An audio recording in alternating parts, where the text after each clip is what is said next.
Everyone, एक बार फिर से स्वागत है मेरे चैनल में। ऑब्सेशंस, जो ऑब्सेस होना क्या होता है। फॉर एग्जांपल, हमारा जो लिम्बिक सिस्टम है, जो ये माइंड है, ठीक है, उसको प्रैक्टिस करवाना पड़ता है। प्री कॉर्टेक्स बोलते हैं। प्री कॉर्टेक्स में अभी हमने देख लिया कि हमारे लिए क्या इम्पोर्टेंट है, ठीक है, काम में क्या इम्पोर्टेंट है। फॉर एग्ज़ाम्पल, जैसे हम ऑफिस जाते हैं तो हमारे अर्जेंट काम पे अर्जेंट मेल आते हैं, उसी पे हम काम करते हैं, ठीक है। तो हम लिम्बिक सिस्टम को प्रैक्टिस कर दिया है कि ये हमारे लिए इम्पोर्टेंट है, इस चीज़ को करना है, ठीक है। तो ऑब्सेस होना मतलब उसमें ऑब्सेस हो जाता है हम। और सेकेंड, हम लिम्बिक सिस्टम को उस तरह से रेडी करना है, क्योंकि हमारा लिम्बिक सिस्टम अभी तक वो रेडी नहीं है प्रैक्टिस करने के लिए। उसको प्रैक्टिस की ज़रूरत है। जब आप समझ जाओगे कि कौन सी काम इम्पॉर्टेंट है, कौन सा काम अर्जेंट है, ऑब्सेस होके हमें काम करने की ज़रूरत नहीं है। जब ये हमारा माइंड बहुत डिस्ट्रैक्ट करता है, बोलते हैं ना, फोकस नहीं कर पाते, बिकॉज ऑफ आपका जो लिम्बिक सिस्टम है वो आपका प्रैक्टिस नहीं है, उसको है ना सही तरह से आपने रेडी नहीं किया है किसी भी काम करने के लिए।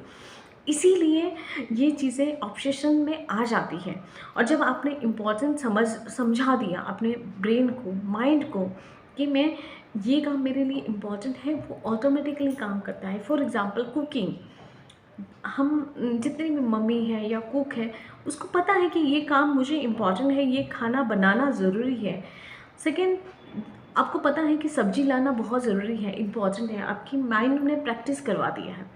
थर्ड, आपको पता है कि ऑफिस जाना बहुत इंपॉर्टेंट है, काम करना है तो ही मुझे सैलरी मिलेगी, बहुत इंपॉर्टेंट है ऑफिस। तो इसी तरह से हमें माइंड को हर चीज़ में है ना प्रैक्टिस करवाना है। जब आप प्रैक्टिस करवाओगे तो ऑटोमेटिकली वो चीज़ों में आपको ऑब्सेशंस की जगह पे आपके लिए एक रूटीन में एक अच्छी रूटीन बन जाएगी।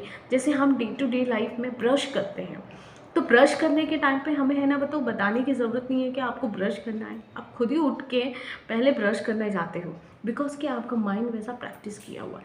तो कुछ चीज़ों में अगर प्रैक्टिस नहीं है, आपको लगता है कि प्रैक्टिस नहीं है, अनहील्ड है, उसे प्रैक्टिस करना शुरू कीजिए, ताकि आपकी लाइफ में जो भी इम्पॉर्टेंट काम है वो ईजीली हो सके, कंफर्टेबल हो सके। ये बहुत इंपॉर्टेंट होता है, न्यूरो साइंस यही बोलती है। तो मिलते हैं नेक्स्ट वीडियो में। वीडियो अच्छा लगे तो सब्सक्राइब ज़रूर करना और शेयर भी करना, ताकि लोगों को ये इस बारे में पता चले कि हमारा माइंड और ब्रेन कैसे काम करता है, कैसे फंक्शनिंग होता है। Thank you.